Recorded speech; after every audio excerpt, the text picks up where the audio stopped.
Welcome back, everyone. We're going to be talking about networking requirements now.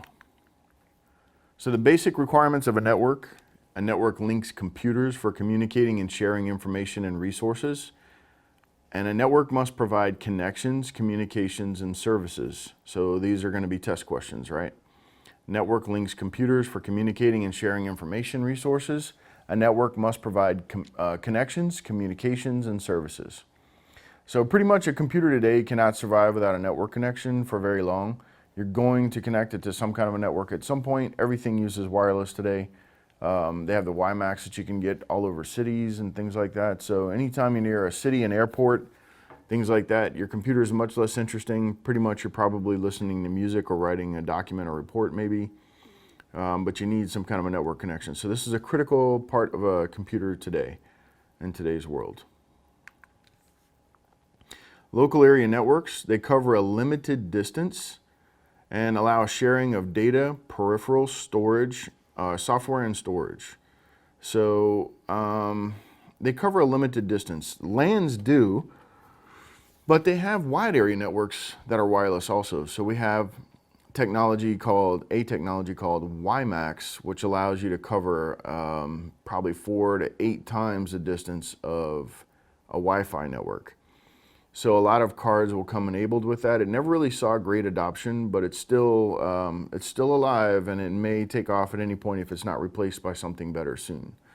A lot of the devices that we all have the cell phone data modems in them. They're pretty pricey, so people are always looking for an alternative to that. And they have limited data plans with them as well. So wide area networks span relatively large areas, typically consist of 2 or more LANs, and are connected using telephones or leased lines.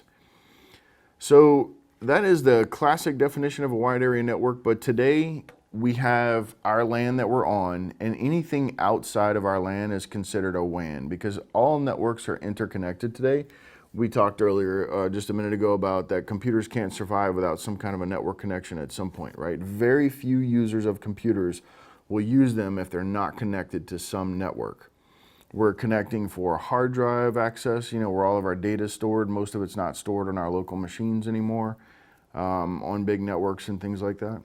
You're always accessing data in the cloud, maybe, something like that. The interpersonal communication networks and things like that, the social networking sites, whatever it is you're into, most computers need a connection. So whatever network we're on, like if we're in here, anything outside of it, it might be the internet, it might be another network, but whatever is outside of us, people will refer to as a WAN, the wide area network. One other thing I guess we could say about this is that it depends on your IP address too, right?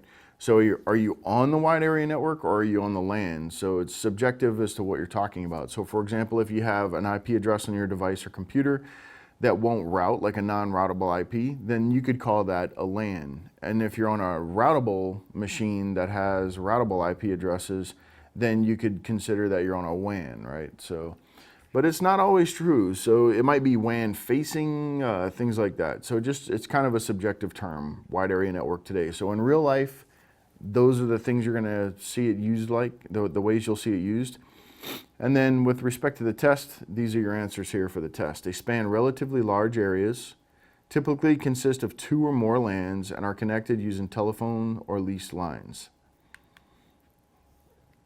There are types of networks. We have a peer-to-peer network, and then we have a server network, where all of the computers talk to one big server to get their data, maybe even boot off of the server.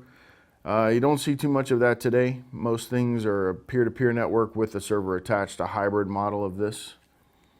But a peer-to-peer network, we all know what that is about, like the old music sharing stuff. You hear peer-to-peer, P2P. You might see it abbreviated P, the number 2P. So peer-to-peer network.